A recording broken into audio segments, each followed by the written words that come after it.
जितनी स्विट्जरलैंड की total population है उससे ज्यादा इंडिया इंजीनियर्स प्रोड्यूस कर देता है।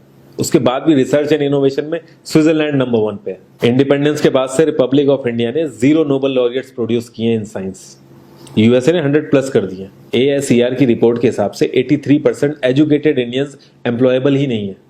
और ये जो सुंदर पिचाई, सत्या नदेला की हम बात करते हैं, इन्होंने भी आगे चल के अपनी एजुकेशन बाहर से ही करी है। और ये सारी चीजें जो मैं बोल रहा हूँ ना, इसका रूट कॉज फाइंड आउट करने के लिए हमें थोड़ा सा पीछे जाना पड़ेगा। जब ब्रिटिशर्स हम पे रूल कर रहे थे तो ईस्ट इंडिया कंपनी के सामने 2 मेजर चैलेंजेस थे। एक कम्युनिकेशन विद इंडियन, दूसरा वर्कर्स और क्लर्क्स की बहुत जरूरत थी उन्हें।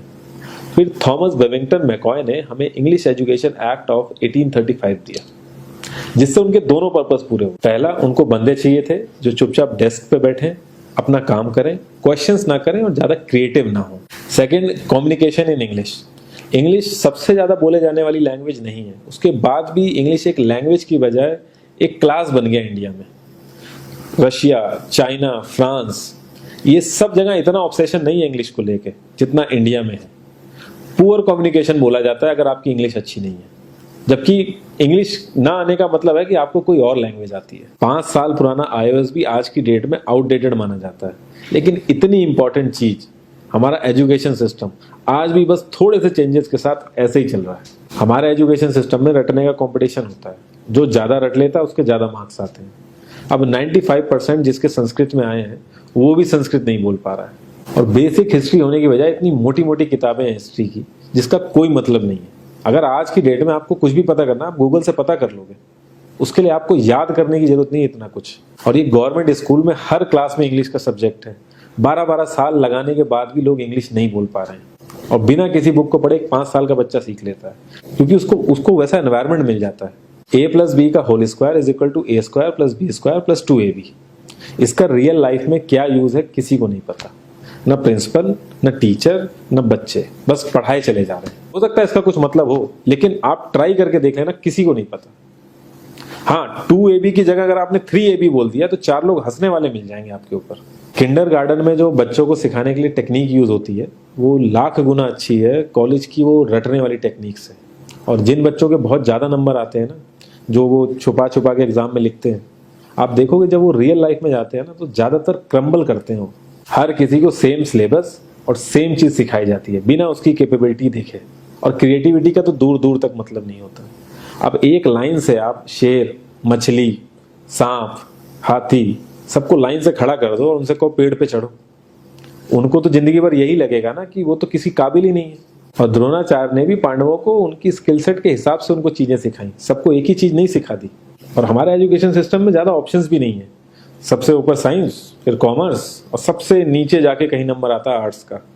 आर्ट्स लेने वाले को तो लोग इतना हल्के में लेते हैं जैसे वो किसी काम का ही नहीं है। हर माँ बाप को तो इंजीनियर या डॉक्टर ही बनाना है। कॉलेज वाले अगर एक्स्ट्रा कोर्स रख भी देते हैं तो माँ बाप एंट्री नहीं कराएंगे, तो वो सारा पैसा बर्बाद होगा कॉलेज का। तो ऑप्शंस कहाँ से आएंगे? और बचपन से ही आपकी ट्रेनिंग स्टार्ट हो जाती है। माँ बाप, भाई बहन, रिलेटिव सब यही समझाते हैं अगर आपके मार्क्स नहीं आए और जॉब नहीं लगी तो आपकी जिंदगी बेकार। और लाइफ की क्रिएटिविटी को आप रखते हो साइड में, और ये अच्छे मार्क्स और अच्छी जॉब पाना आपका सपना बन जाता है। अब ये सपना पूरा हो जाता है तो बहुत बढ़िया है, दूसरे को जेलस फील कराओगे, नीचा फील कराओगे। और इस छोटी सी उम्र में अगर सपना टूट जाता है तो सेल्फ डाउट में आ जाओगे। इतना बाहर वाले आपको नीचा नहीं समझेंगे जितना आप खुद की नजरों में गिर जाओगे। आप किसी भी 4-5 सक्सेसफुल आदमियों के बारे में सोच के देखिए जिन्हें आप बहुत सक्सेसफुल मानते हो या जिनकी तरह लाइफ आप जीना चाहते हो। मैं ये कह सकता हूं कि वो इस एजुकेशन सिस्टम की वजह से तो सक्सेसफुल नहीं होंगे, चाहे वो जो भी हो। धीरू भाई अंबानी, विराट कोहली, आमिर खान, नरेंद्र मोदी, ये सब हमारे इस करंट एजुकेशन सिस्टम के ट्रैप में नहीं फंसे। इन्होंने खुद सीखा, खुद एजुकेट हुए और खुद आगे बढ़े। किसी कंपनी के सीईओ को अगर ये कहा जाए कि आप अपनी कंपनी के सारे डिपार्टमेंट में इंटरव्यू दीजिए, तो कोई गारंटी नहीं है कि वो सारे डिपार्टमेंट के इंटरव्यू निकाल लेगा।